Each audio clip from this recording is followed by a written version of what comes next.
Hello, I'm Chris Burns, and welcome to The Network, where we connect into a matrix of newsmakers to get to the heart of an issue. And watch out, they've got to answer in 25 seconds or less, or else. Let's take a look at that issue right now.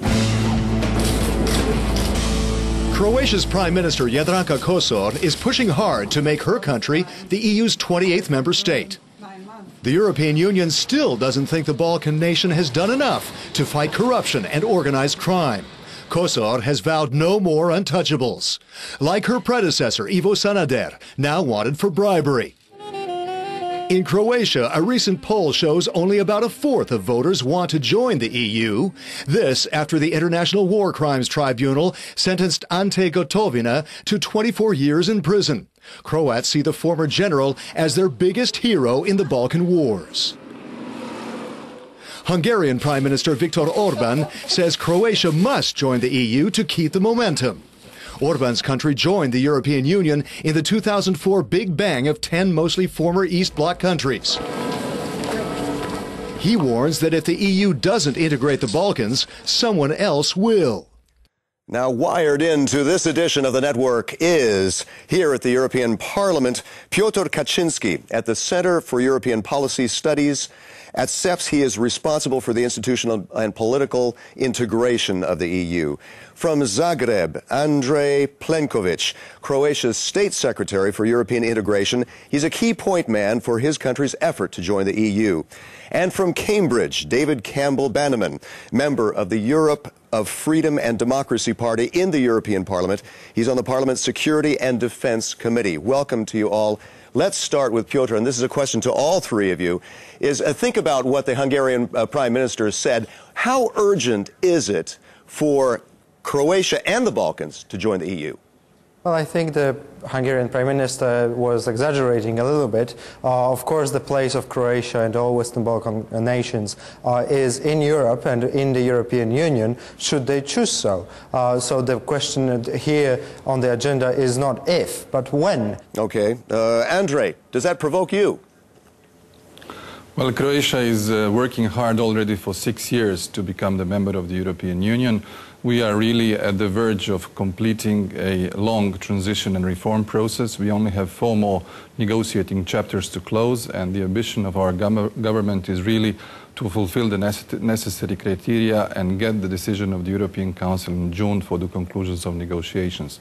We really support and appreciate the messages of the Hungarian Prime Minister Orban as the presidency of the Council. Then you do buy his argument. Then what about, David, you buy that argument by the Hungarian Prime Minister. How urgent do you think it is for the Balkans to join the EU? Well, I think the Balkans have always been a source of great instability, but I do think if nations like Croatia join the EU, it will actually create even more instability amongst poorer nations. My main objection is trying to drive together very different economies. It hasn't worked for the euro, as we've seen with Greece and Portugal and Spain now. Okay, let me come back to Andrej. What if enlargement stops? What does that do to the region? How dangerous is it for the Balkans? I witnessed a number of wars there personally. Well, I don't think that, first of all, that the process will be halted and that the countries of the region need the European perspective for completing their transition, for the stability, for good neighborly relations, and also for their economic development. We feel that the European perspective is essential for the future of all the countries of Southeast Europe. Okay, then Piotr, let me go to you now. What about on this? The other side is some people argue that once some of these countries are accepted into the EU, they become less motivated to try to cooperate with any further reform. Think of Bulgarian judicial reform.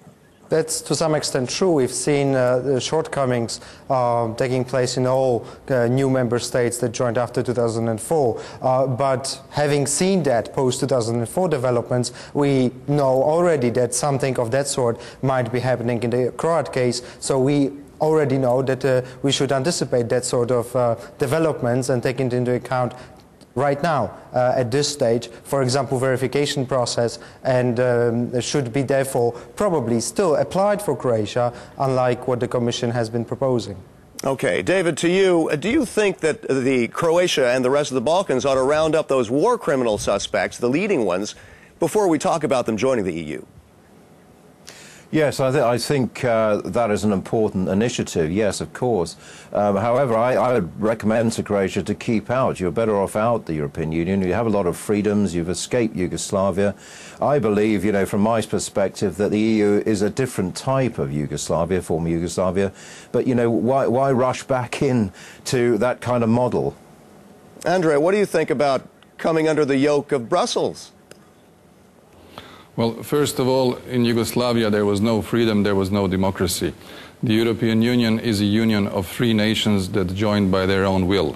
We see the EU as a chance, as a perspective, and we have really, under the new methodology of negotiations, undertaken really serious reforms, especially in the area of judiciary, in the fight against corruption, in making our legal system function in a much more efficient and better way so that our citizens and investors can really fulfill all their rights in the most orderly manner according to the law.